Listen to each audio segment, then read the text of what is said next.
Welcome to Nevermind the Furthermore. Wait a minute, this music isn't right, the scene isn't right. Hang on.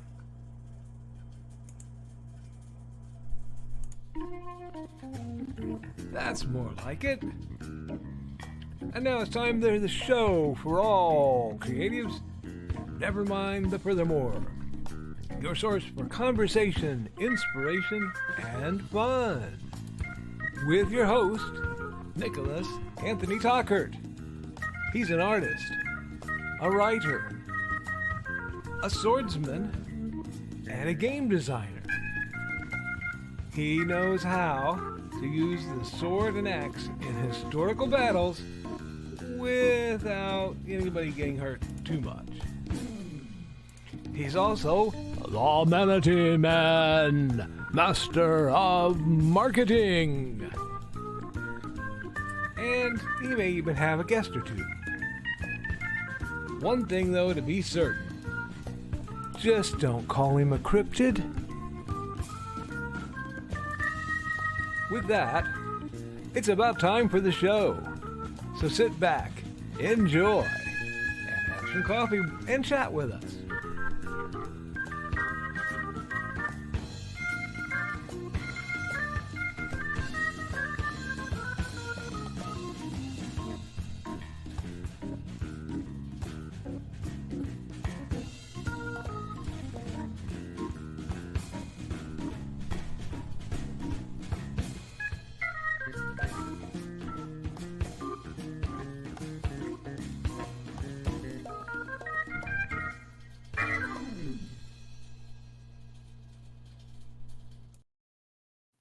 Good morning, Nevermornings. Happy Friday. I'm your host with the most, Mr. Nicholas Anthony Tockert, coming at you from the crumbling house of Usher as I redo things in my study yet again.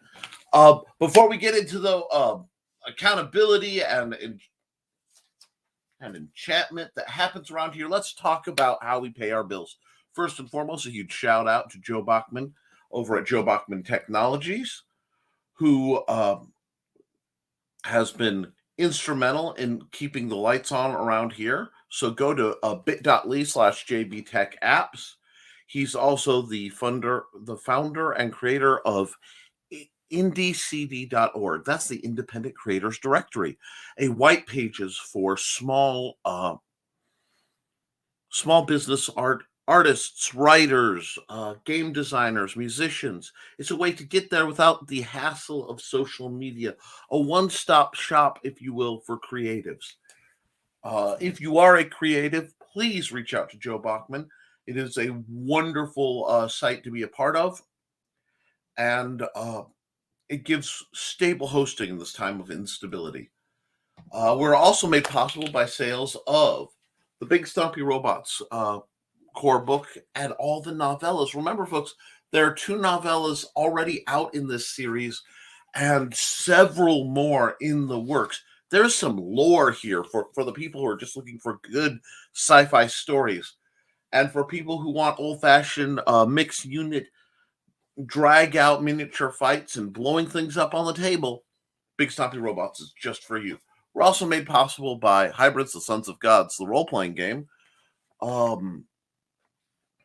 September. Oh, my brain is not this morning. January 10th, I believe it launches. It might be the 16th. I have to check. There's been some dates on fundmycomic.com with Luke Stone's lovely new crowdfunding site. And, of course, sales of the Simple Sword, the Fighting Axe, and the Simple Spear. Guys, if you are at all interested in how swords go, this is the book to start with. The Simple Sword is a powerhouse for learning the basics of not only sword combat based in classical fencing, but adapting it for physical limitations and dealing with the different styles of opponent you'll get. So this is also an incredible resource as shorthand for writers who want to create more flavorful characters. Why do I say this? Well, I'm going to start right in on this, and this is technically by way of plug, but it's something I see a lot.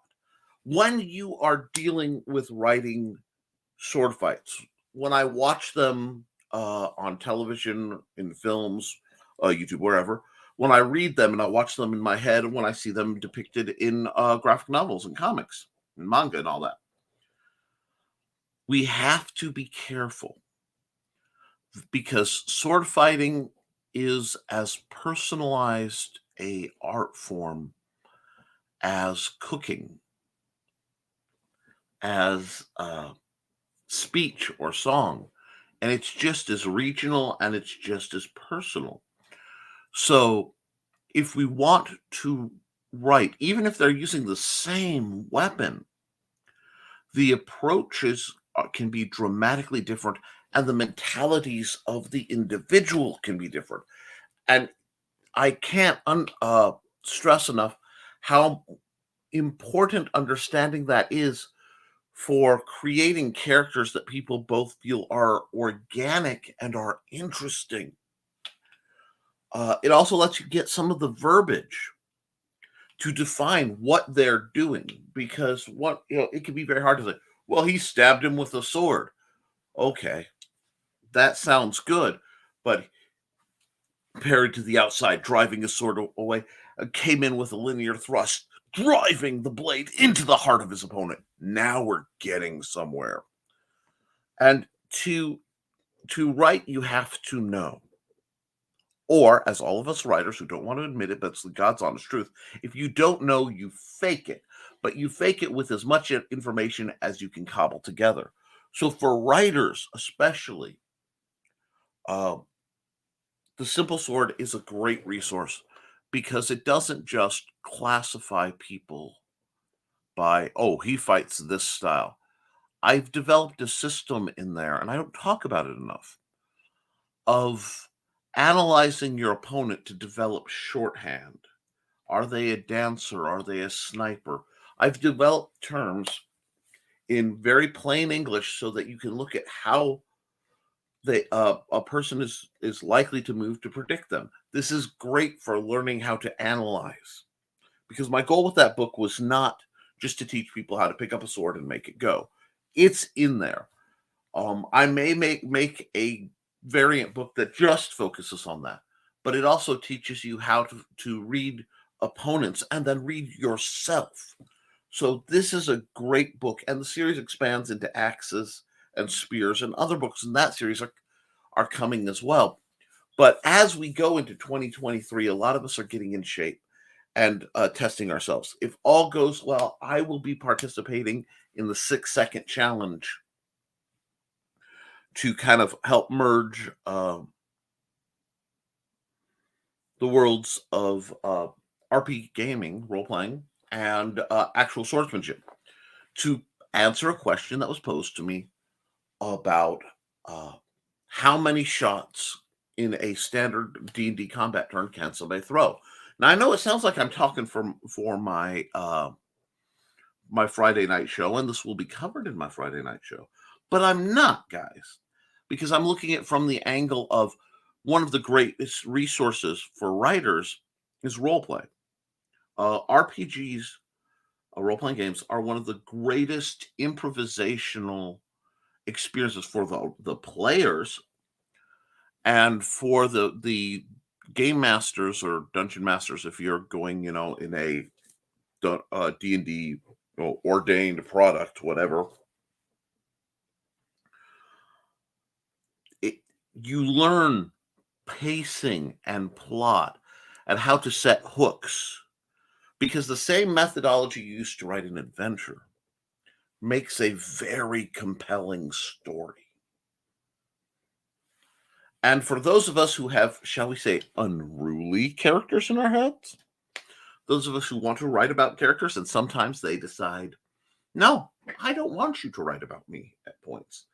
The more, shall I say, schizophrenic of the writing community, whom I love, learning to handle real world goofy players is wonderful for learning to deal with the internal exchanges of, come on, what do you want to do? I'm trying to figure out what you're doing in this part of the story.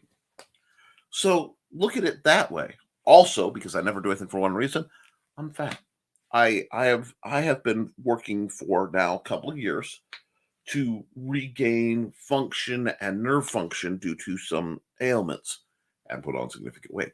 I am working on it. And if only I had an aerobic, entertaining exercise that I could do as a non-medical person.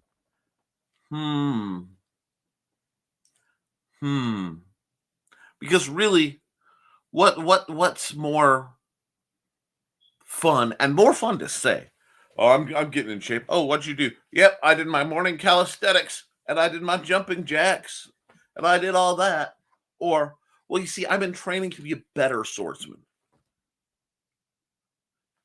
Let people unpack that sentence. So think about it. The simple sword. All my books, with the exception of Hybrids, the role-playing game, are available on Amazon.com/author/Nicholas Tockert. So let weigh into that. Now, accountability-wise.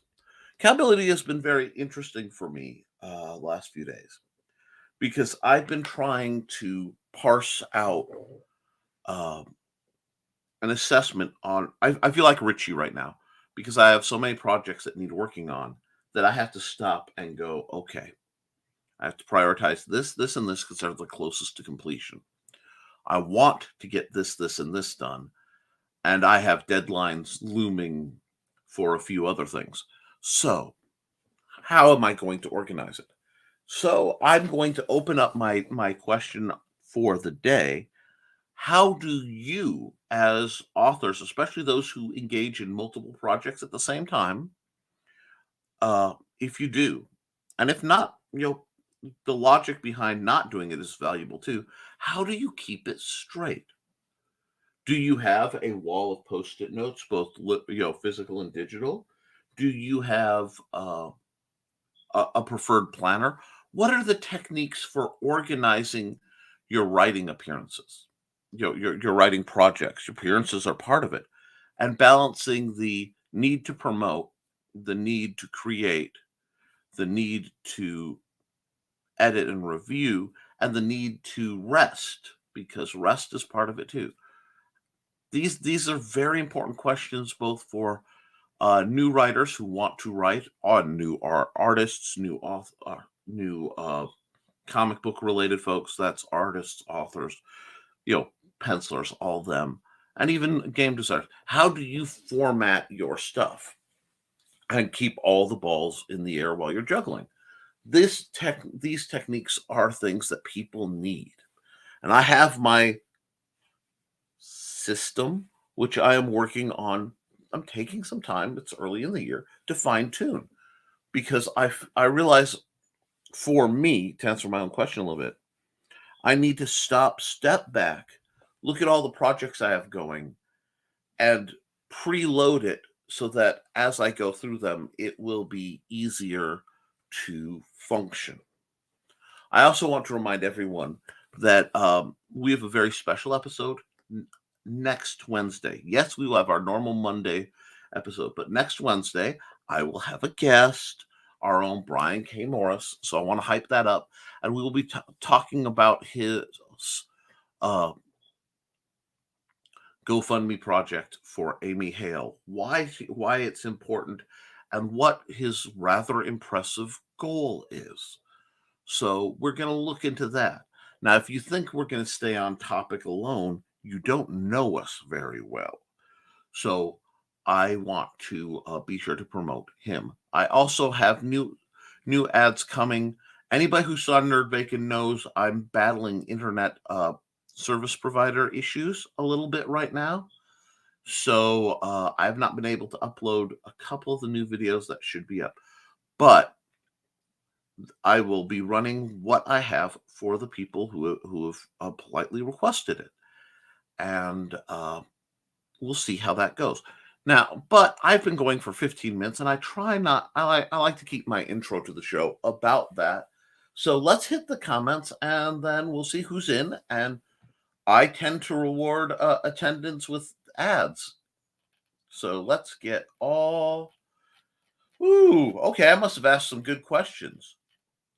Also, before I go any farther, I don't know if Jody McPhee is in the audience, but I had an absolutely wonderful time discussing art techniques with Jody McPhee. It was a good time.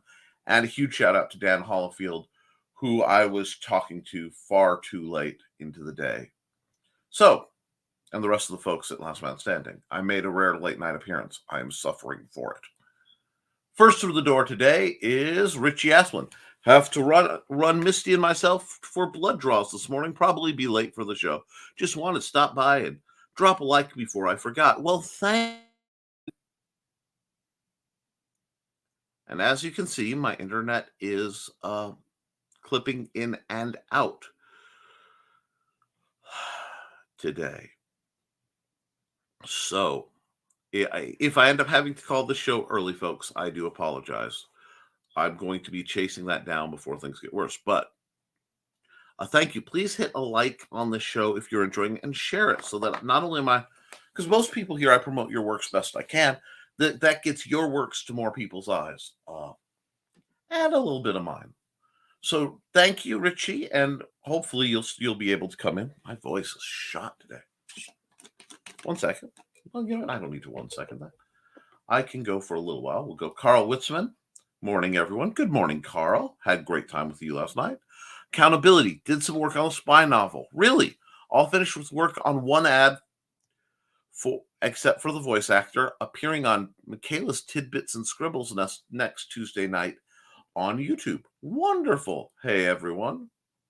So far, I think we are everyone. Well, Donna, you and Donna are more than enough, you know. Looks like it. Must be people have real lives or something like that. Boring. We used to have real lives. I prefer this. You know what? So do I. I saw a video about OneNote, and now I'm attempting to try it. It is a neat system. I've used it in the past. For sure, Donna. Trying to figure out a better way to keep notes. This mess of cards and papers across my desk is getting out of hand. OneNote might help. What's OneNote? I guess that you can keep notes, share it with others, and have little notebooks of notes to keep separated. You see, yeah, it's a neat system. I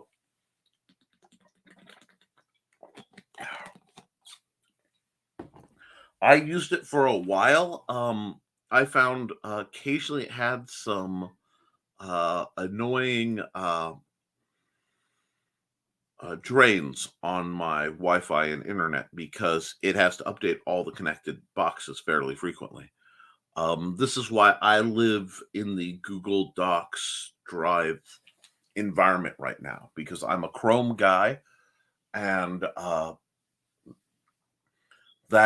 find for collaborations especially, very, very good. The idea I saw was photographing a note and using their OCR to translate it into a document. Got to play with it first. Now, that would be neat. And Don's like, you do that and tell me all about it. Excellent. And we're joined by Grant Lankard. Hey, Grant. Now, I believe, yes, I do. Since Grant Lankard is in the chat, I can say hi, Grant, and everyone else is saying hi, Grant. But while everyone else is saying, hey, Grant, I can do this. Hazel always knew there was something special about her cat Mooney, but she's still shocked when Mooney opens his mouth to tell her he's just had a vision. An ancient evil has awoken after centuries of sleep, and only one man can stop it, the legendary warrior Beowulf. Unfortunately, it's been over 1,000 years since he slayed a dragon, and he's been reincarnated as this guy. His name is Victor, and he's more unemployed millennial slacker than mighty warrior.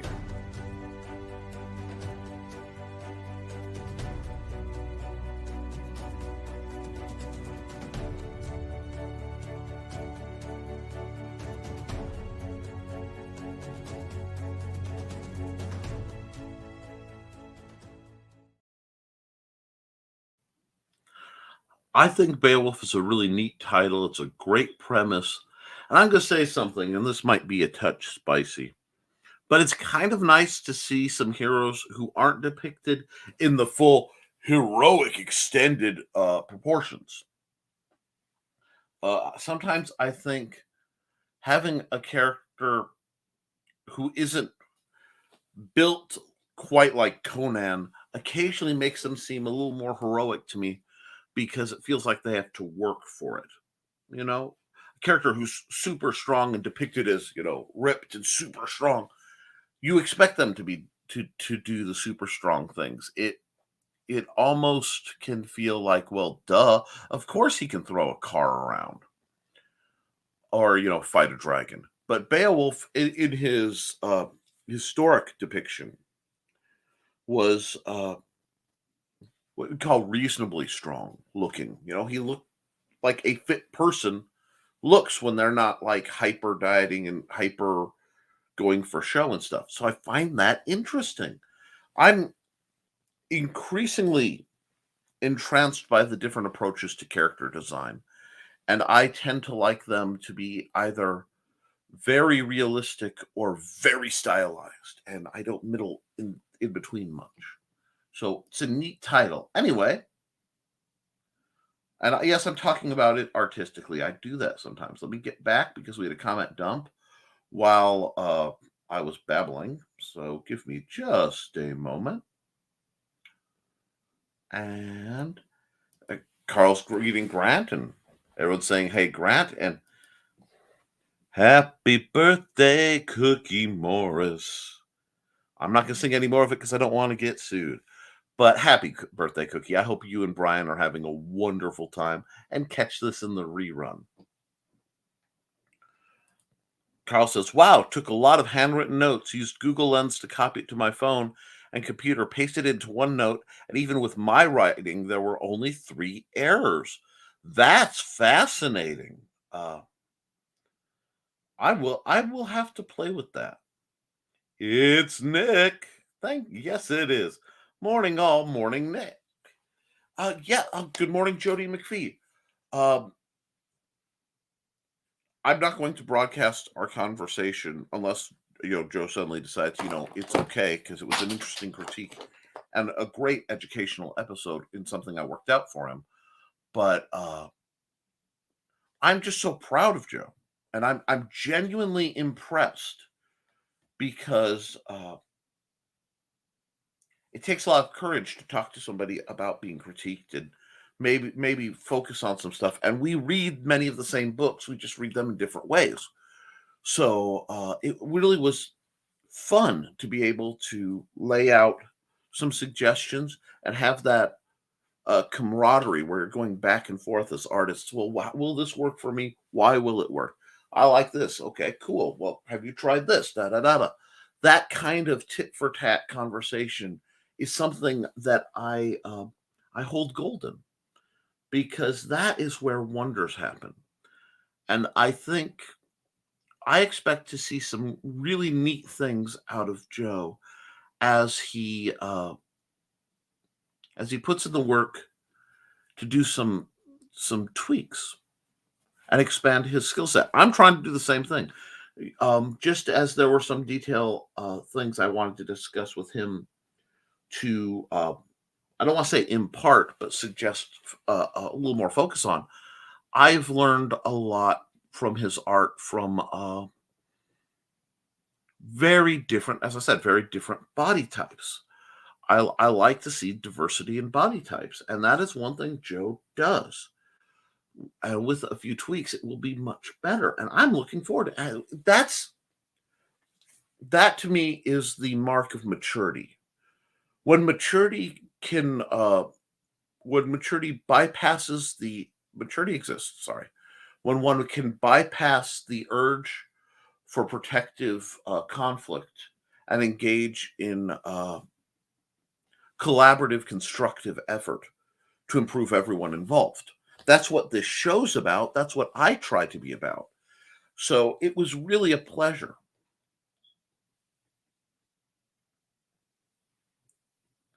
And Hojo, good morning, Sir Nicholas. Good morning, Hojo. It's always good to hear from you. Hojo's an incredible writer and the creator of the Mythicals. I don't think I have an ad for that yet. Hit me up on Facebook and I'll see if I can get that into rotation. FY, you can release that video to the public if it would get people to come to you for critiques. Thank you. That's very big of you. I will do that. Hey, Jody. Morning, Donna. Are you doing well? How's Juma? Someone with enough wealth to acquire it needs to get like a really nice green hooded cloak and send it to Donna so that when she appears on random programs, Stupid Clock or whatever, if she ever needs to become her Duma persona, she could just turn off the camera, throw on her cloak, and come out in a full villain arc. Just unveil her glory. I would love to see that. Anyway, Jody, morning, Carl. Donna is up and kind of awake, the best I can hope at this time of morn. How's Jody? Hey, Hojo. Sorry, I was learning something and I missed your entrance. Happy Friday! Oh, that's Cindy. Hi, Cindy. Before we get into further this, I have to run one of Cindy's ads. She hasn't been able to make it to the show for a while there, or just couldn't comment. So we definitely need to run her general promo.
And those are the works of Cindy Koepp. I'm sorry, my throat isn't up to keeping in time with the speed reading that I do during that. But Cindy Koepp does amazing products. She's an amazing woman, and she's just one of those people who makes the world better just by knowing her. So great to see you. Hope you are well. I know you're going to bomb us with a whole bunch of ads and promotions because you were awesome like that.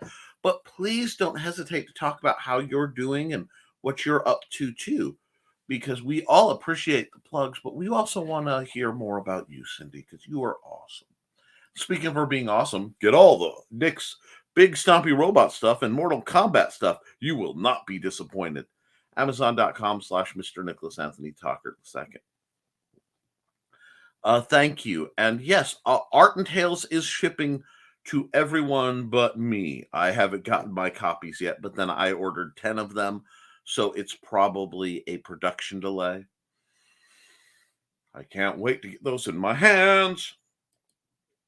Hey, Hojo sneaked in on us. And the Hysterical Fencing Guild, 7 p.m. Central Friday night. Yeah, over on youtube.com/the Historical Fencing Guild. It's a great place. We'll be discussing the 6-second challenge. A couple people got the reviews. I did fix the Google glitch that happens every so often. I will make a Google folder.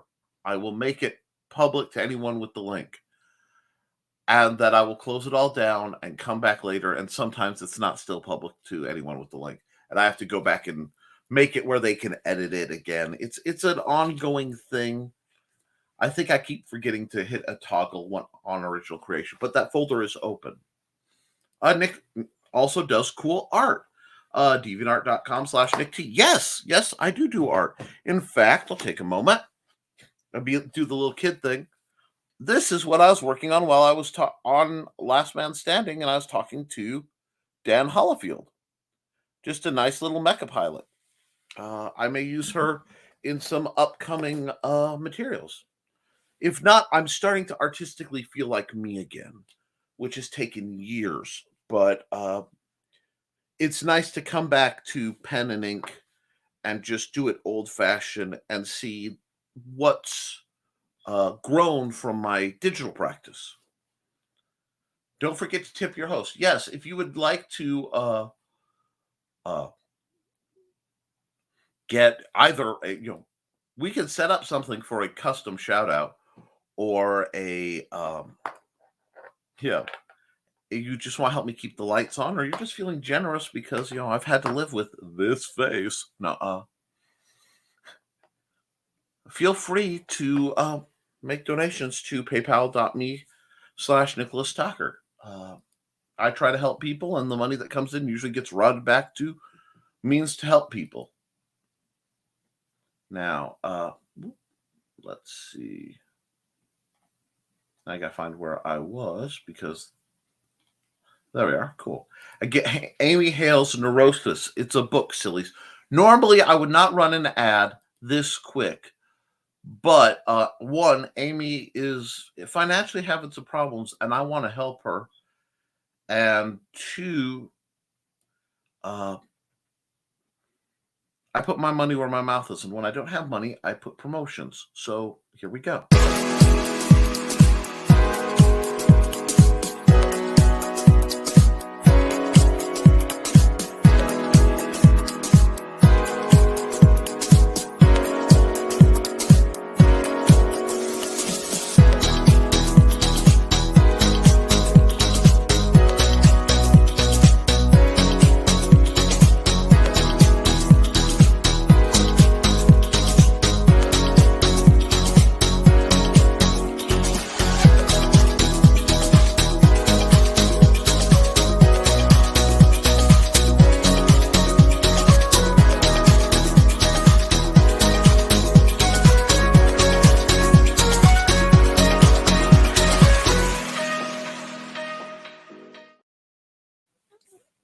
Amy Hale's a heck of a lady, heck of a personality. She does her Hale's Angel streams, and she's just a neat lady, and it's a privilege to promote her stuff.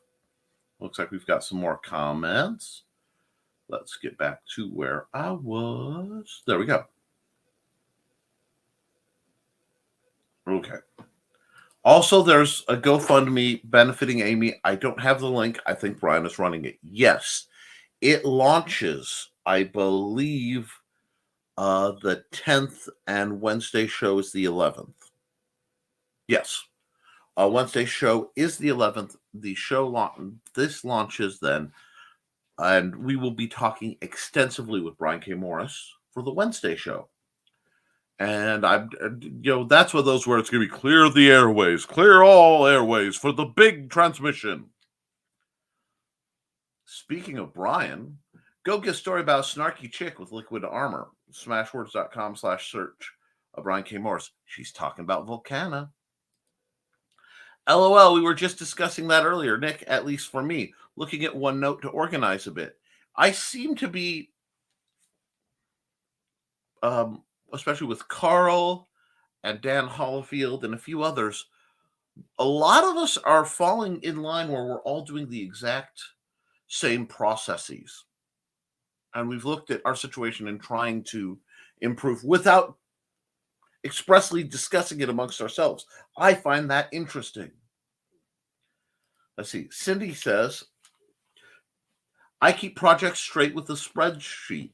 I try to keep a to-do list on my computer, but I'm not on my computer every day. So I need to figure out a different, excuse me, way. My throat's just being problematic. Yes, to-do lists are wonderful.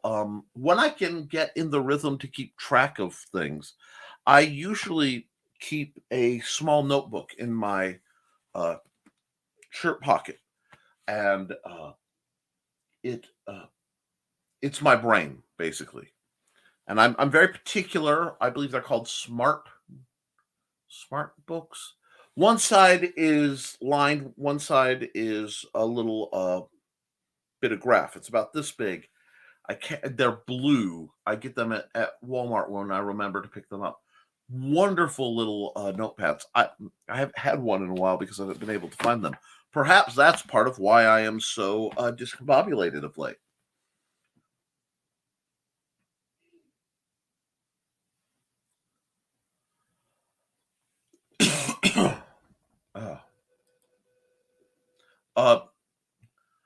Joe says, I'm doing a bit better, not like I was on Wednesday. Glad to hear. We all go through some rough times, and I'm glad you're doing better. If there's any way any of us can help, reach out, Joe. That's what we do. Get Brian's book on making good book reviews. Amazon.com/Brian K. Morris. Then go use that information to review my book. I need them a lot. I've heard something about Amazon doesn't let published authors review other people's books. I find that odd, but you can through Goodreads. And I don't know if that affects the, if you get enough reviews, you get promotion through Amazon or not. Blue Teddy narrations. Good morning, Blue Teddy. I just keep things in different folders. I pull pages up for everything when in different tabs when it's time to work and go, ooh. And one of them says, ooh, me, work on me. So I do, unless there's a deadline. Basically, let me check to make sure there's nothing to I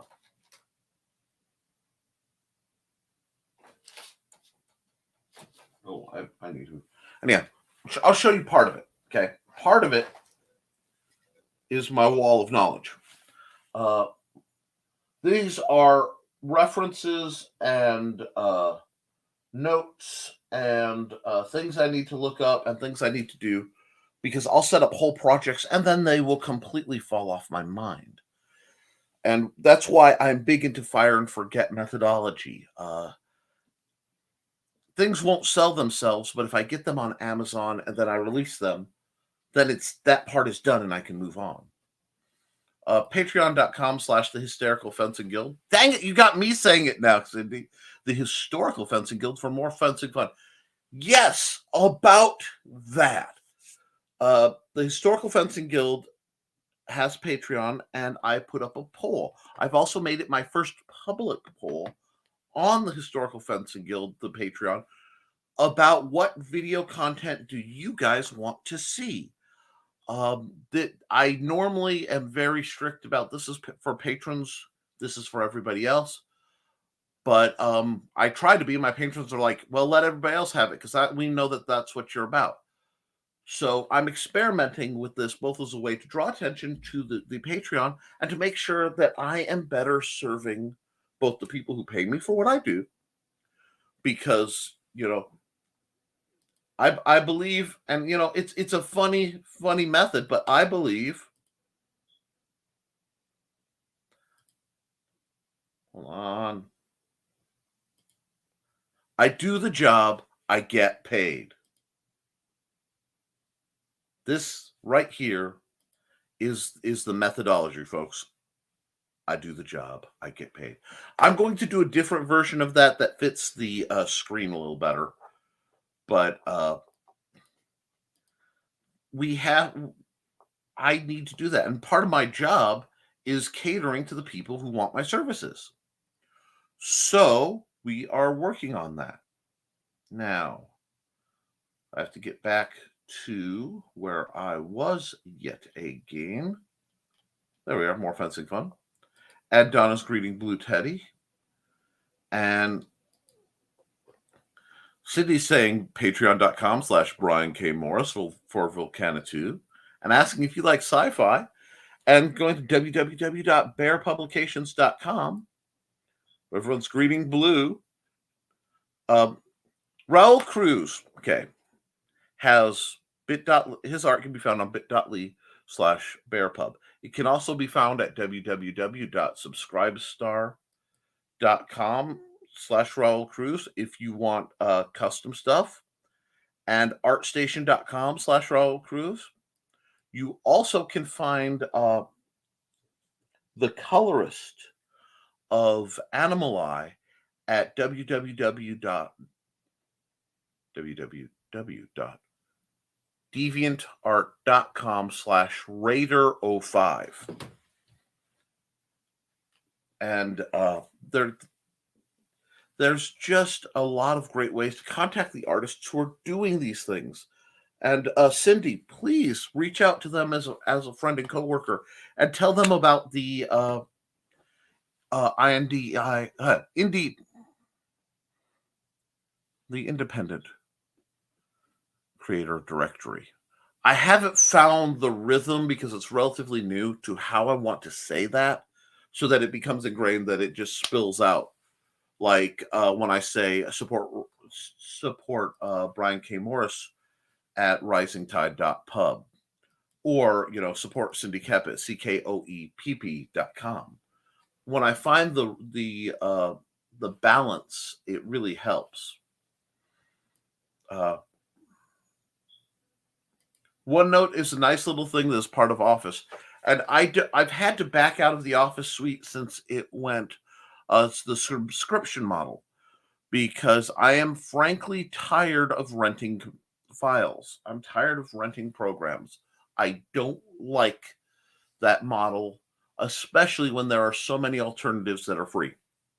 Hate to put it that way, but if I had my druthers, guys, I'm saying it again, but when the days are dark and I need to kind of fall back into an ancient place of creativity, buried on this rather modern computer system is a delightful little suite called Microsoft Works.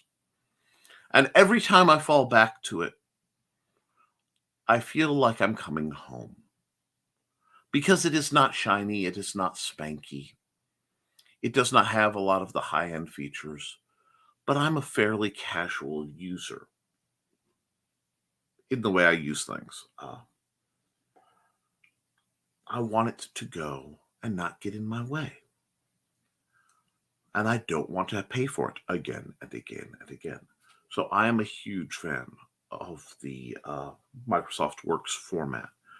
I think there's a place for that, especially in academia. But that's another discussion. That's more getting into tools of the trade kind of thing. But morning at Blue Teddy Narrations, we're getting greetings. And Don Doulis. Good morning, Don. You're showing up on a lot of things, and it is really cool because you are a neat person. Copying links gets weird sometimes. That's true. Google Keep is another nice note software. I don't think I've tried that one yet.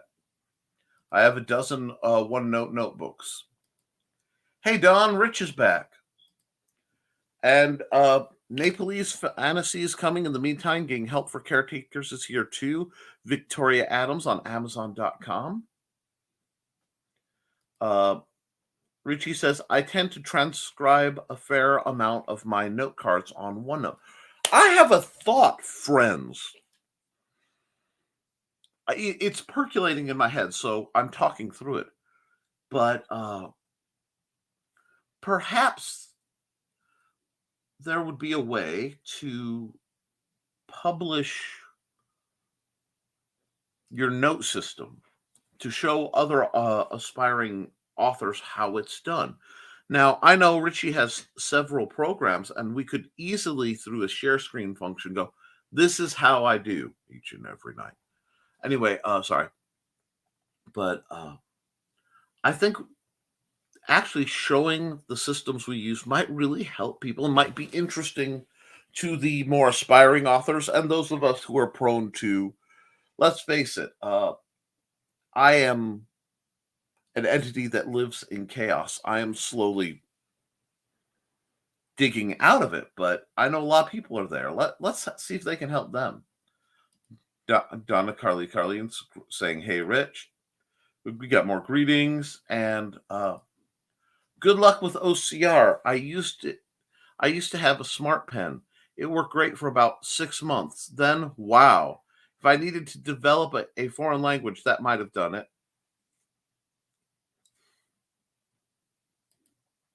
Oh, Rich, I've used every part of Office, but I've never touched OneNote. Now I see that I can move cards within a notebook. Okay, I'm sold. Cool. And Jody is greeting everyone. Cindy Koepp's talking about S.L. Rowland's Amazon site, amazon.com/S.L. Rowland, and a bunch of gobbledygook, because he's got Trolls and Curses and Cocktails is coming soon in greetings. And The Anti-Hero. I feel like I missed something, but you say The Anti-Hero and Johnny freaking Cage appears. So at least you're accurate. Good morning, Johnny. And morning all. Hey, Johnny. Johnny freaking Cage is happy. Hey, Donna. All. Cindy Koepp says, oh, I ran out of time and I don't get to lurk today because of work meetings. Sarnart76 for vintage cartooniness. Don't forget to tip your host. Patreon.com/Cindy Koepp for suitable arrangement. Dragons, books, quilts, and teacher resource stuff. CindyKoepp.com for looking for my books. bit.ly/CKOEPP. Amazon. Catch up with y'all later. Wonderful. Oh, Kelly Carlisle's at the door. Hope all you doing well. My meeting with the library was canceled, so I'm able to make the show. Kelly did this wonderful book that I am looking forward to reading. Bishop Kincaid. So this is going to be an ongoing series with a name like that. The Rembrandt Stratagem. Really neat, very pulpy, paranormal superhero without it really feeling like the tights and capes crowd. God, just having read the blurb, it just has almost The Shadow meets Dr. Fate. It sounds so good. And she has a commercial that should be in the works. If it's not, that it should be uploaded very soon. As people know, I've been fighting some computer problems with my internet. So right now I'm focusing on keeping my broadcasts going. And then after this one, I'll be able to sit and tinker and beat on it with a sledgehammer as needed. But, and I'm doing well. I hope you're doing well. Hey, Kelly. Hey, Donna. Hey there, Michaela. Out at the barn, reception is poopy. Well,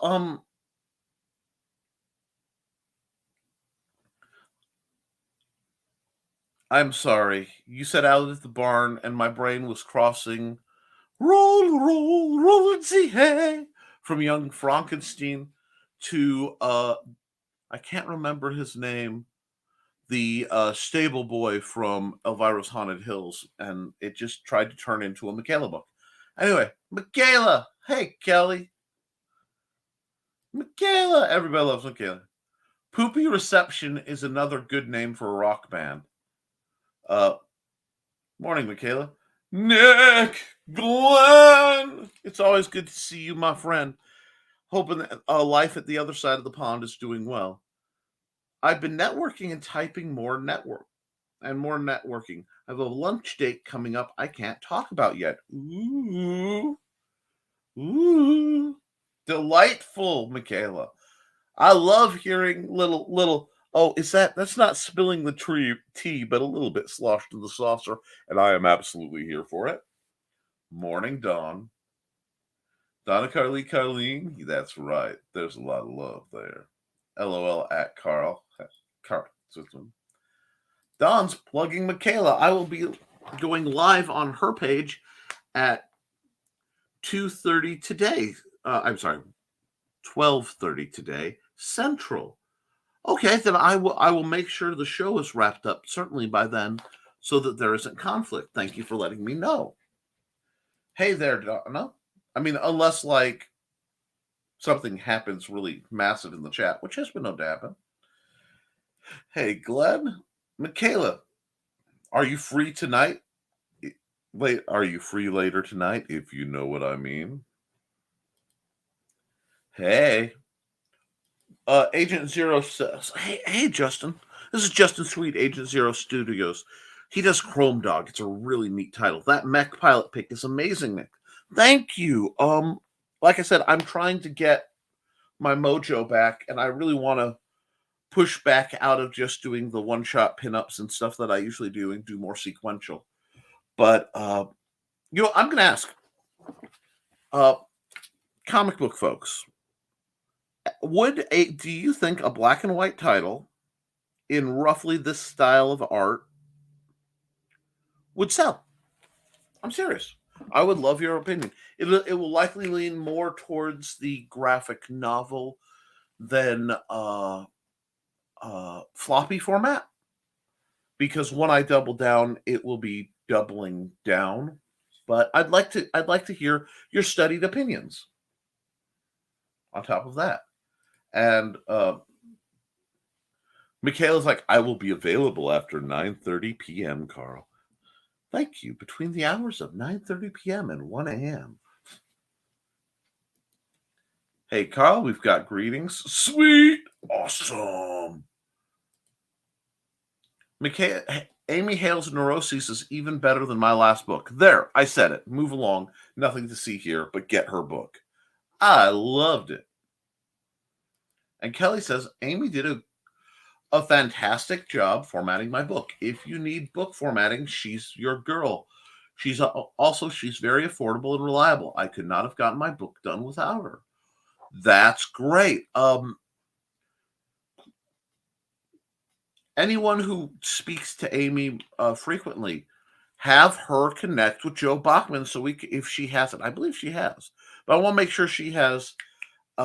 She's in the indie creator directory, because formatters, especially just book formatters, are a lusted after resource. Michaela says, I have Tuesdays free now, so Tidbits will be every other Tuesday at 7 p.m. Central Time. The next one will launch the Amy Hale Project. Excellent. Yes. Great, Michaela. Thank you. And Dawn, anything you've written or published, please start promoting. If not, why not? Let's get you into the writer seat. Book blurb. Finding a mate had never crossed Jenna's mind. Marcus was the most lethal of the leads, and he thought she was his. Not now, not ever would she submit to him. Nope. The problem with Works is it isn't updated to XML save format, so files are still binary, therefore bulkier and easier to corrupt. That's true, but I usually use Works, and then I say when I am doing text editing, if I'm doing pure text, I'm usually writing it in RTF anyway, because the smaller file size and easier fluidity for some of the Amazon processing.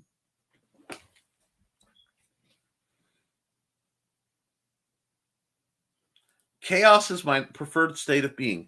I am a strange duck. I require order. I require it to function. It is necessary. Good order and discipline. But I despise it with every fiber of my being. I chafe and strain at the yoke, and it irritates me. So it is a constant, unending battle between the balances of order and chaos in my mind and in my life. Let's see. Oh, I don't want to hide the current comment. I want to find where I was. Thank you. Oh, the new OGL leaked. I don't know what's in it, but people are mad. Basically, okay. An OGL is the open game license. The original one basically said, as long as you don't use our trademark characters and things, you can use our game system to to make your games and say it's compatible with D&D. And the new one, it's a very read your terms and conditions as a game designer, because after you make so much money, you are now obligated to report your earnings to Wizards of the Coast. And then when you reach a certain amount higher, they start to get royalties. And they're not really being clear on what those royalties are. And further, they have the right to steal any mechanic you use and put it in public. So it is not as open as it claims. And basically what they are doing is they're taking shots at Pathfinder. WotC hates that Pathfinder exists, that Paizo as a company made a game that in many people's eyes is a better version of Dungeons & Dragons and are profiting from it using the system that they legally put out that they can. Now, it does get a little dicey because you can't copyright a game mechanic. So you could make a game that's fully compatible with D&D, and you can put it out there. And as long as you're not using those their trademark monsters and a few other things, not get in trouble. But you can't then, say you can't reference them in its production. So it's a little complicated. Now it looks like 5th edition is staying by the 5th edition OGL, I believe, will be like the 3rd edition. I'm not sure if 4th even had an OGL. 4th is a strange system. But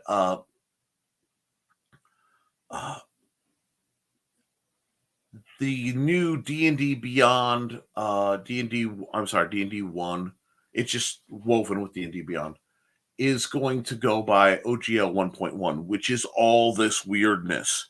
And it's basically, WotC is tired of, they want D&D to be the only RPG game if they can help it. And right now, they're, of course, the big guy in the field, but they don't like that they're competition. And they are trying to hyper monetize. They want to feed it to an all digital network so that you only have access to things through subscription services. For example, and this is a bootleg copy of a book. I own this book. I copied it so that the original wouldn't be damaged.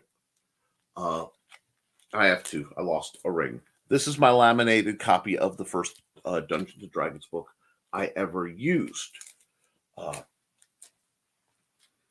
I've had that book for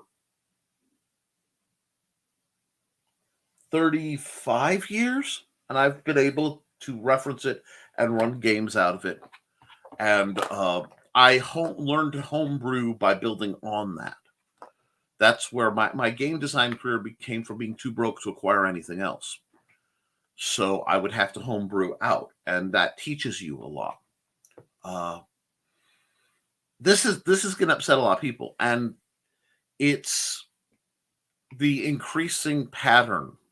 You are going to see more and more big companies terrified of independent creators, because as old IP starts to go public domain, 2024 is going to be an absolute party. Things are going to get real interesting real fast. Because with Steamboat Willie hitting public domain,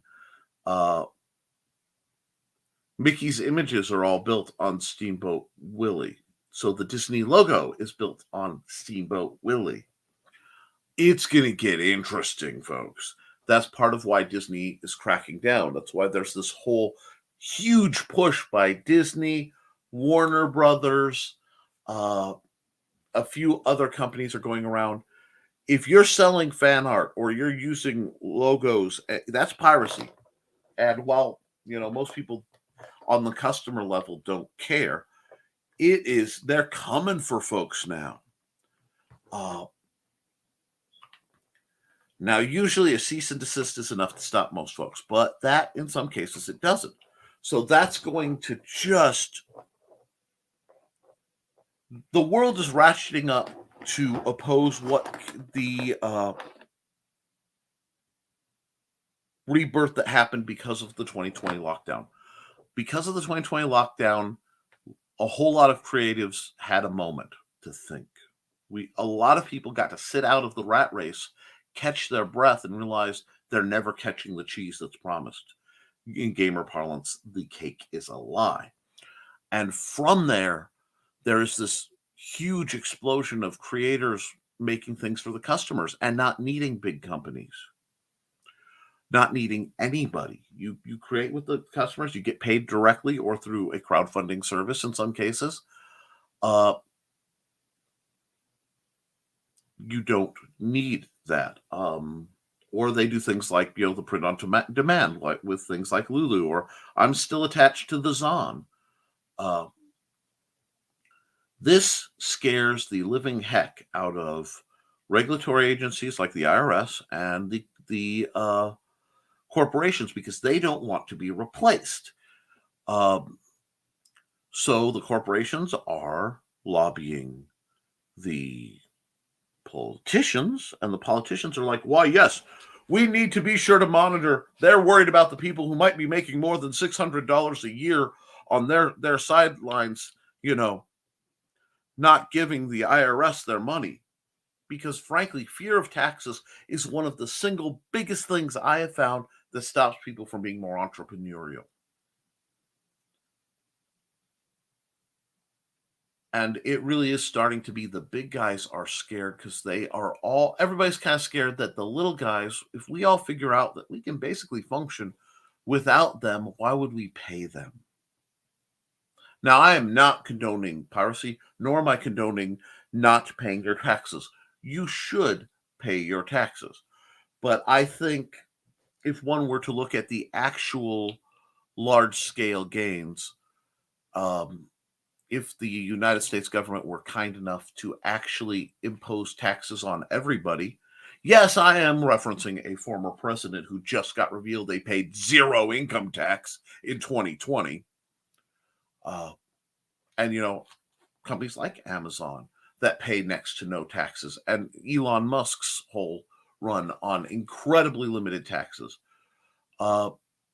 It's not that we don't want to pay our share on the bottom. It's that we're sick and tired of the people on top not paying theirs. And that needs to change. And while that needs to change, and while creators are feeling that their ideas aren't being... the customers aren't getting what they actually want, and the creators aren't being listened to, they're cutting out the middlemen. That's what all of 2020 has been, inflicted, was we don't need bureaucracies to get things done when we have direct point-to-point technology. This is liberating. Anytime there's a liberation and a shift of power to the people, corporations and nations get very nervous very quickly. And that's what we're seeing. The OGL shift is endemic to that much larger sociological movement.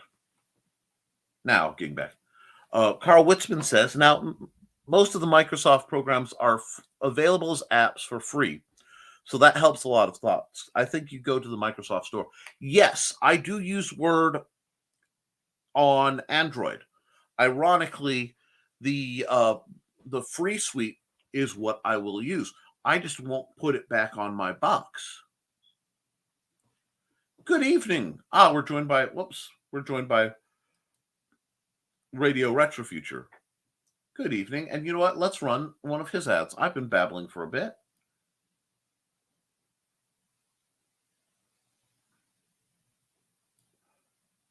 That one. Let me see. I thought I had another one. Actually, I know I do. I just have... Greetings, fellow traveler.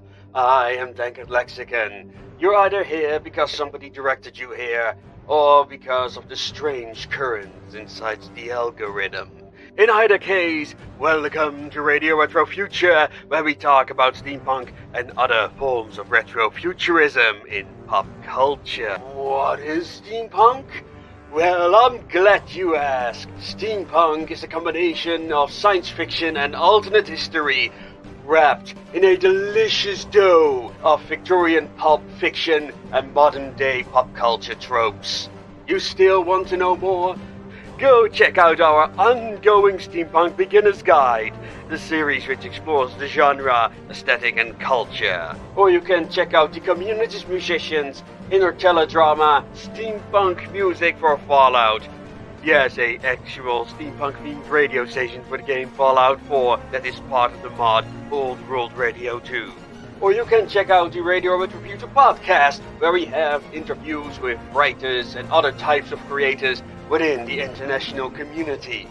On our second channel, the Retro Future Research Foundation, on the other hand, we have story videos like Tales of the SCP Foundation, readings of Lovecraft and related writers, lore explanation, and hopefully our very own narrated series of our original short stories called The Association of Ishtar. If you can't wait for the narrations, you can read The Association of Ishtar by following the link down below. That is what we do in a nutshell, and if you want to get involved, join our Discord community where stuff happens. And with that, ladies and gentlemen, I'm gonna bid you adieu. And as always, make things your way.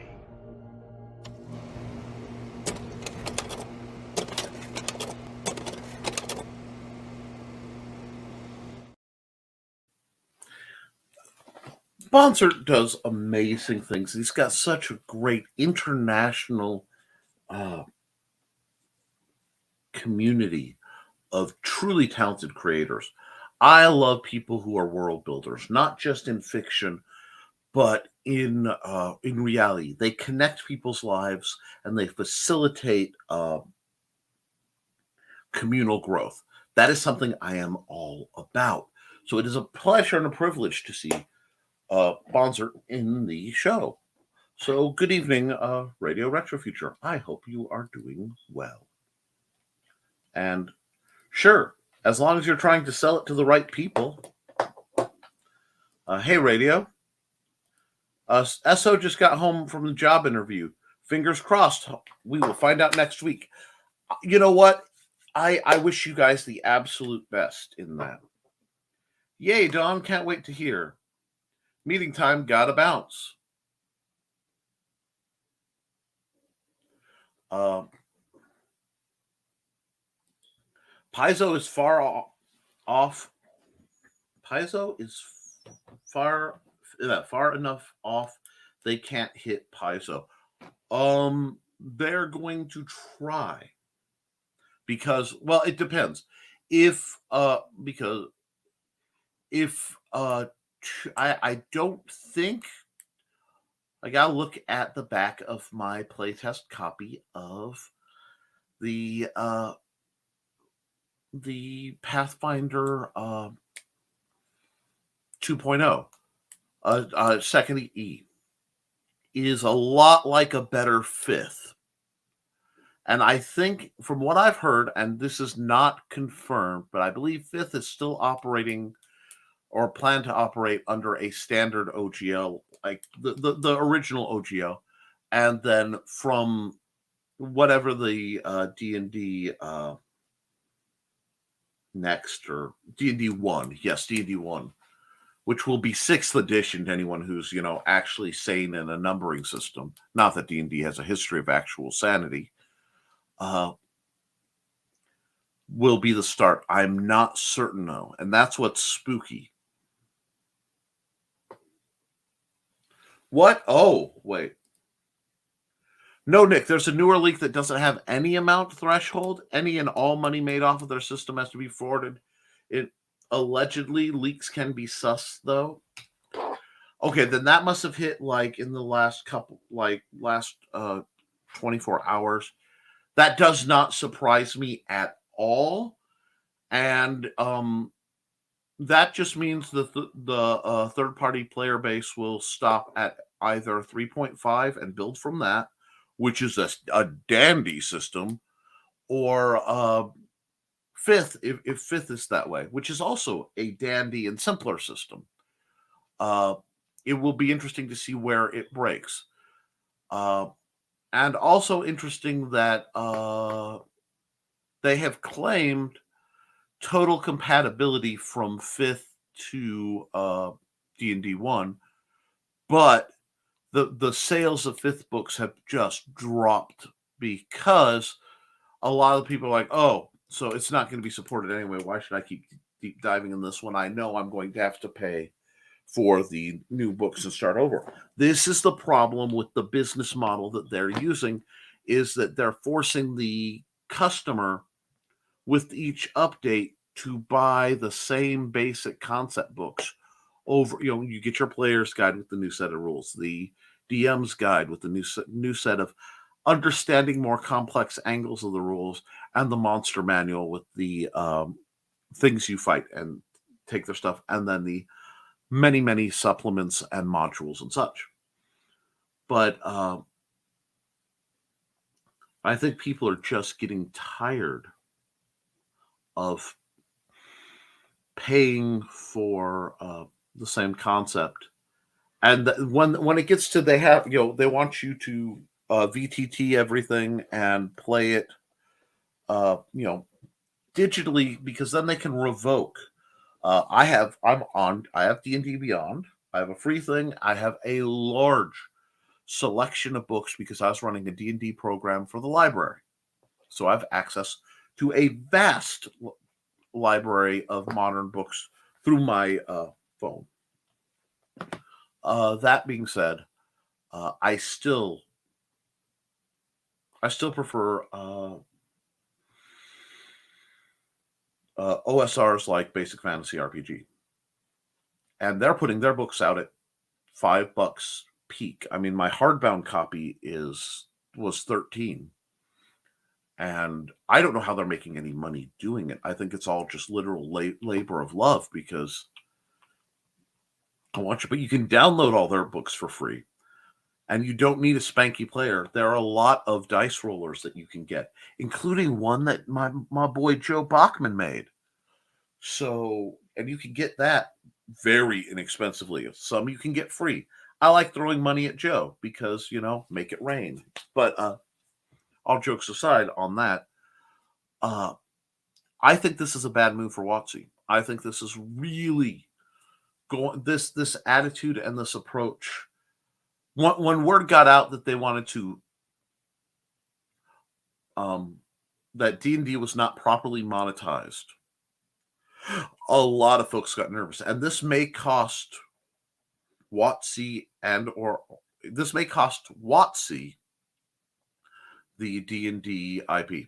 It may cost them the system the way it cost TSR the system back in the day, because Hasbro has enough money, and there's one thing about Hasbro. Hasbro wants to make money. They are built primarily on the toy industry, which is having huge issues with a lot of toy sales dropping because people switch to tablets. Why does this affect us authors? Well, I, for one, write game supplements.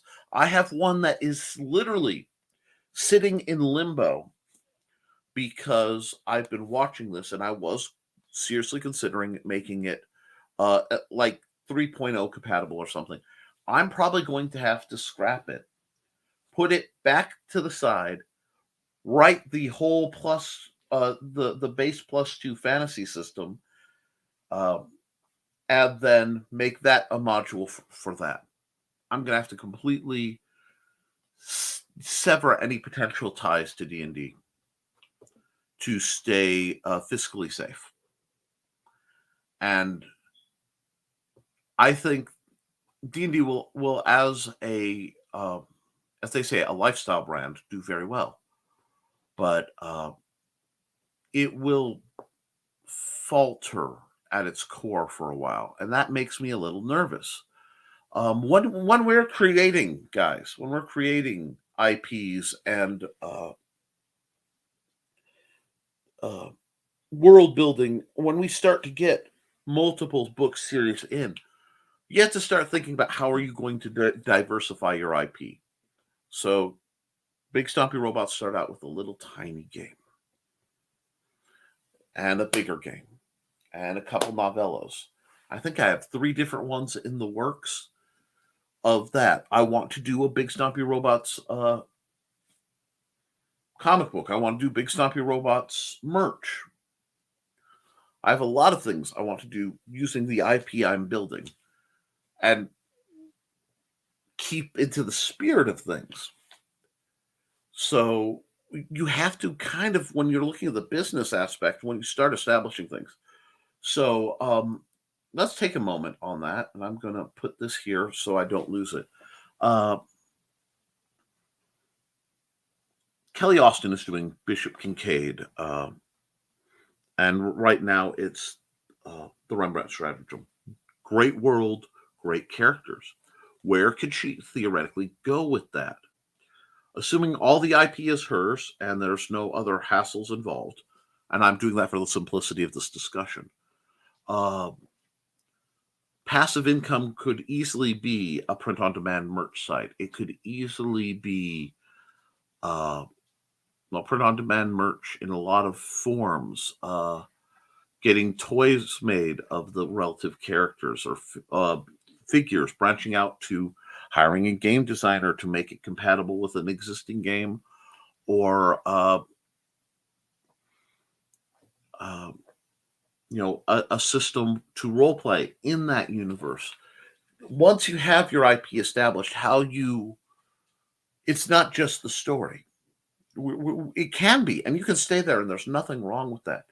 But you also, for the financial side, to keep creating, you need passive income. Authors need passive income. They need to be paid by their old books so that they have the money to sit and write their new books. And they also have to be paid by whatever other streams they can get going, so that you want low maintenance income. And you want associated income. Whenever possible, you don't want to do things for just one way. Example, Art Time with Nick. Art Time with Nick is a show I host on the weekends. It currently floats around because my weekends are floaty things. During Art Time with Nick, I usually do at least 3 images that serve as thumbnails for this show. So I'm using the time that I would be drawing the thumbnails for this show anyway, turned it into a program. That art then can come over here. That art also goes to my DeviantArt account, where, people can download it. I like this picture, and I've gotten some compliments. Some people, especially my landscape stuff. It's funny, some people really like my traditional stuff. Cool. It also, while I'm drawing it digitally, I have a time-lapse recorder. So that file goes out. So while I'm doing one thing that I'd have to do anyway, I'm getting all these products out of it that I could then market either as promotion or as viable, sellable product. That next level of diversity in your handling of your goods. Because everybody on my list is a good writer. I want to stop and repeat that. When you go down the chat and you hear these people I am discussing, at bare minimum, all of them are good and competent writers. Now, some I like better than others. Objectively, I like the stories or whatever. Some are more experienced. Some have more diverse libraries. But they're all functional, talented writers. This is a fairly rare group of, they don't know it. Y'all suffer under more imposter syndrome than we want to admit. But you are all massively successful, and many of them much more financially successful than me. But most of them also aren't dealing with some of the limitations that I have to deal with. So I develop workarounds. And by sharing these workarounds that we develop, the processes to make our jobs easier, we make better writers across the board. This is not feeding our competition, because there will always be a need for media. And people have genre tastes. Competition is when there's 2 Chinese restaurants in town. Competition isn't usually as much between a burger joint and a Chinese restaurant. Do you get what I'm saying? I see that as a branch. And because, we can only all write so much, the desire of the consumer who loves books, who loves good stories, who wants to escape is always more than any individual creator can make. You can't one-man band everything, despite what James Patterson does his level best to brand to do. So we can work together. We all work together. We get better because we enjoy each other's work. There is an interplay of not just monetary gain, but personal enjoyment gain. So it's a multi-level system. And because of that, we can all grow together. And that's what I want to build.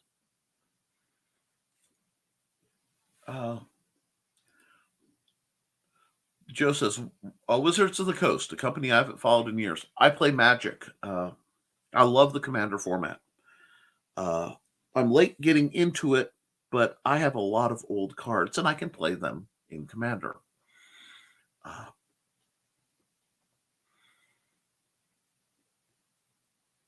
I watch it. They started putting out releases so fast, the customer base couldn't afford to keep up. I mean, it's just that simple. They overproduced and overpushed. So there's been a jump back in interest. That, especially in a game that every release has to have a new rule set. That's why Magic is the world's most complicated game. That's a lot. And that level of any system that's ongoing with no stopper will hit system failure at some point. So it's interesting to watch, and you can learn from it. See you later, Rich. Well, and they said that they'd terminate the license of anyone that didn't meet their moral standard while being vague about what that was. Now, I am not surprised by that because the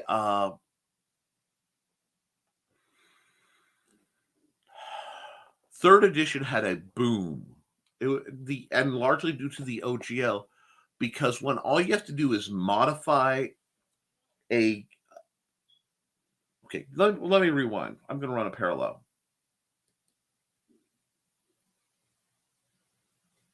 The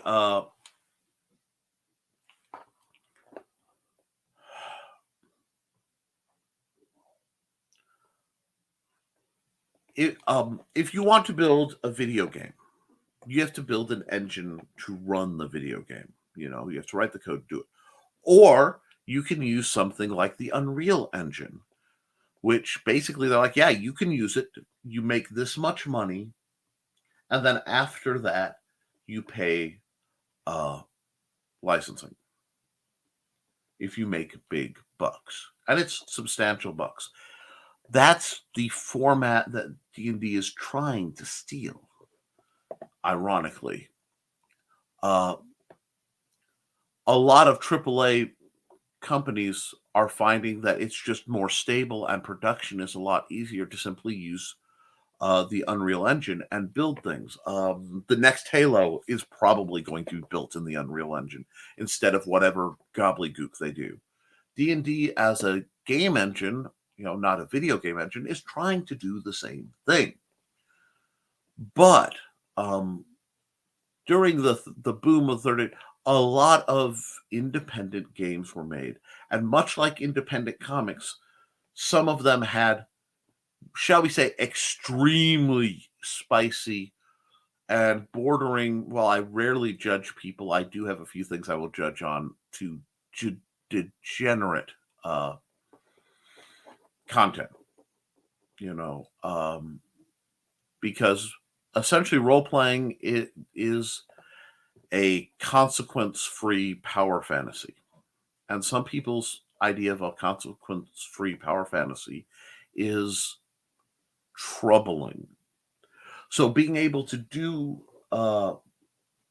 something like that, they're trying to cover their butts. It's one of those that could be seen as logical, but I also know will immediately be abused. Remember that Mickey Mouse is probably still covered by trademark, but yes, you could use the plot of Steamboat Willie. Big whoopee. It's going to get interesting real fast, and I want to see how that goes. That's one we're going to have to see because Disney's been trying to fight it for a long time. And Carl says, by the time Nick gets to this, it will be time for me to say, everyone, have a great day, everyone. It's only an hour and a half, and it is a Friday, and my plans are homework, so I don't know if I'm gonna housework and writing, depending on how things go. So I'm not in a hurry. Oh, and to date, they'd met. Also, the date they'd met to publish this with the date. And the date that everyone had to comply was meant to give people like 7 days to comply. Yeah, it came out last night. See, that sounds like a fine, we're going to double down. And when you make a big thing like that, there's always the chance that the leak is either a conscientious employee who loves the ecosystem of gaming and writing, releasing it, or it's the company attempting a soft launch. They leaked it to see just how bad the reactions will be. And that's interesting because that 7 days to comply, that is, you know what that is? That is a shank. It is a noun turning into a verb. To shank. That's what that is.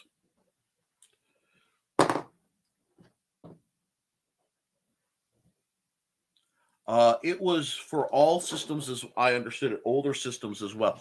Wow. That's the problem. The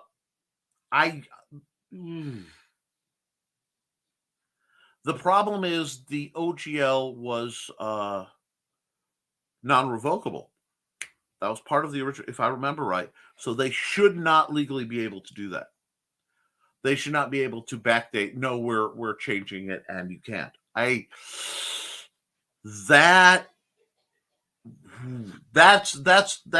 They're inviting huge legal fees because if they could do that, they could go after Paizo for everything they've made.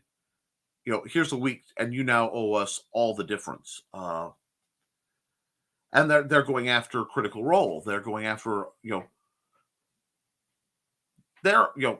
last I saw, there are only 10 to 12 major companies that will initially be hit by the original. But if they expanded that, that's every independent creator who's been doing D&D related material. And that, my friends, is a big part of why I started, when Luke said he needed an RPG, I'm like, I'm going to make you your own system.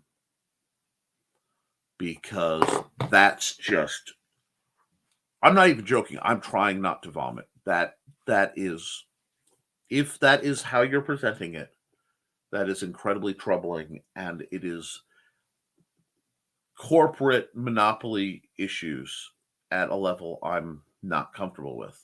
I'll send you the video if you like, in case I'm. Please, just send me the link on Facebook or Twitter. I can't remember which one I know you from, and it's gotta bounce. Should try to look presentable in a bit. Okay, you have a wonderful day, Don. Sorry we got on some of my work stuff, but that's, guys, game design.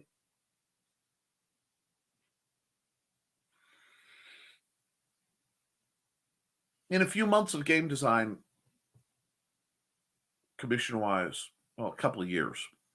I made I made almost a couple months. Last 3 contracts, I almost made as much as 6 years of being on Amazon.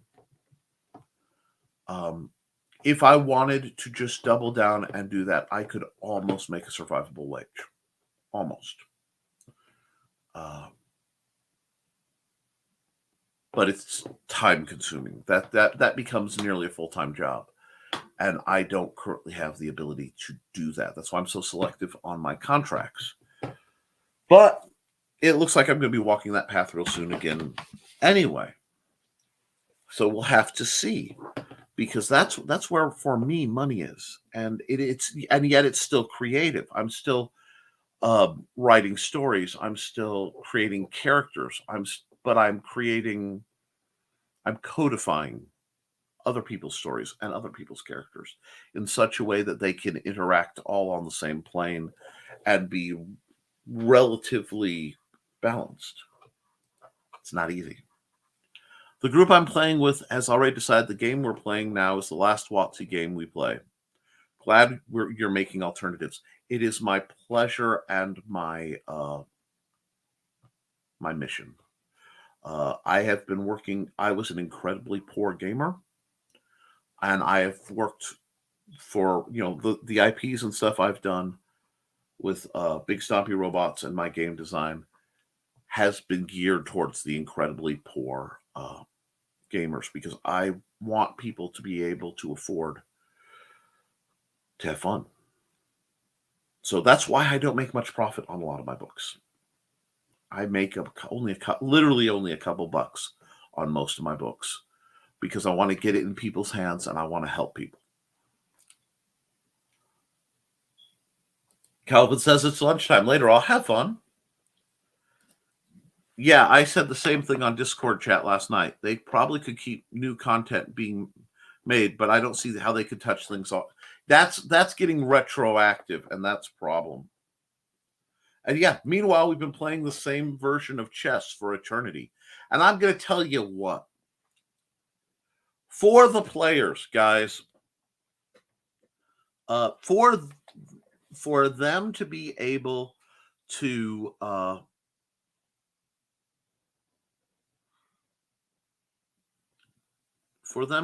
license the way they do, it comes on the back of another important document. And this is a great thing for you authors there who want to understand how this stuff works. It's called the SRD. An SRD is a system reference document. It is the rule set without any of the fluff, and sometimes specific names are pulled out that you can reference to use for games. That means if you want to game in any given system and you don't want to buy the books, you can still use the SRD, download it, print it off, just don't make money on it. And when I say print it off, I don't mean go through Amazon and say, like, oh, you can buy a copy. Don't do that. You'll get busted. But, you could get the PDF and either print it off on your own printer or go down to the local library, and print it there, or a print shop and run one off. And just run the game out of that. There are also many, many alternatives. As I said, the Base Plus 2 engine with is going to be a game changer. It started, the flagship in the line is the hybrid system. It has been licensed out to Joe D. McPhee whenever he decides to make his wrestling game. I made the engine. Now, he may be adding some things to it, and we'll talk about that as things go. But there are other interested parties. I expect that system to expand. I do charge a licensing fee, and then I charge on top of the fixed licensing fee a job cost based on how big the job is going to be on my part. The flat licensing fee is also my non-refundable, because if I put in the hours to do a game and somebody says no, and they have all the math in their hand and then try to redo it, I should at least get something. So that's me protecting myself, because it is a substantial amount of effort and math. It's a lot of math, a lot of statistics, and it's a lot of math to know the math you're doing. So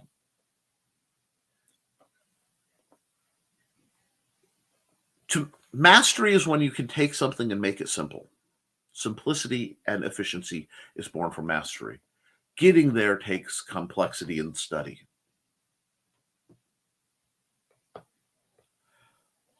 Maybe this changes are more for people who never played, so that when we get into the game, it's the normal. That's part of it.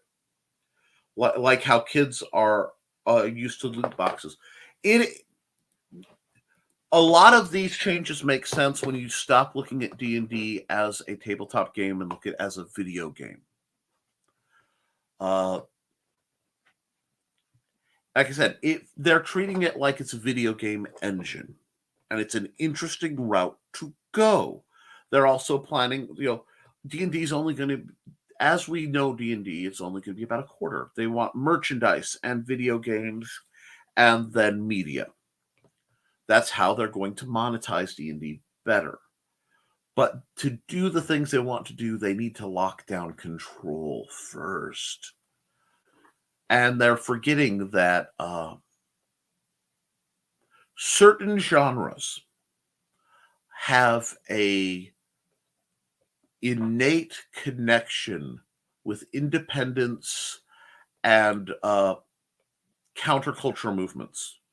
D&D largely got that because of the Satanic Panic. So there is a fierce independence in a lot of the creators and a lot of the people who play it. They love the game, but if they don't like what's going on, they're going to do their own thing one way or another. It's just like how the underground comic scene has happened over the years and how it continues to reshape. Yep. Well, the lady running it came from Microsoft. So yeah, they have stopped hiring people who make TTRPGs to run the company, businessmen and women. It's not, they want that video game market, and it doesn't always transfer because there is a lot of false projection being done because of what happened while everyone was in lockdown. And a lot of companies made a lot of money because people couldn't go out. They weren't spending money on other things. In many cases, they had, because we got those checks, they had some income they did not expect. And if you're not paying for gas and you have enough money to cover food, you're not paying gas for work, you can buy luxuries. And when you're sitting in your home and you miss your friends streaming like this, but to play a game, it becomes a necessity. But that system will not hold outside the environment of a lockdown. And they're going to learn that. But I'm sorry, I went off in some pretty geekly directions. I do think it's important to see the side of the business of what writing does. And Johnny wades in with a huh. I lost a few viewers by talking about that. That's okay. Please, guys, if you enjoy this kind of content, like, share, and subscribe. If you don't, if you want me to go back to being a little more dedicated to just writing and author problems and author, triumphs, let me know in the chat. I serve my chat. I serve my communities. That's what I'm about. But it looks, actually, I need to run some commercials. I'm behind because I got on an impassioned discussion. So let's run a commercial. And you know what? I'm going to run. Oh, I've got a couple I haven't run lately. Hi, this is Kat. During the school year, I'm Mrs. Rothermel, but otherwise, I'm Rock and Roll Art Goddess, writing about my past and filming the present. I need you to join my rock and roll art army and to check out my merch on Zazzle.com. What started out as journal therapy is now 4 books, I see, and an Instagram account to blow off steam, becoming a book, with another to do the same. A short film for a friend. No, this is not the end. Peace, love, and let me art. Hashtag Let Cat Art. I'm all about building up people who are willing to build themselves up. I'll give you every bit of boost I have if you're willing to step on the foot and jump, to hit that next level. And speaking of people who are hitting next level, I want to talk. My man Mike Jimmy is just doing incredible things.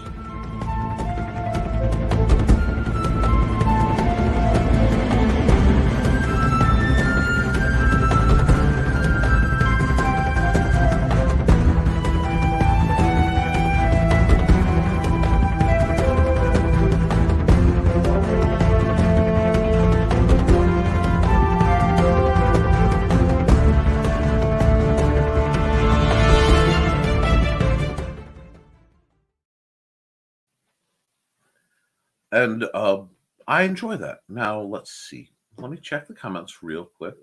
Yep, we have no more comments. So it looks like you guys are getting really pretty set to be done for the day. I'm going to call it, and I will see you guys later tonight on the Historical Fencing Guild channel, where we're going to talk swords and shenanigans as always.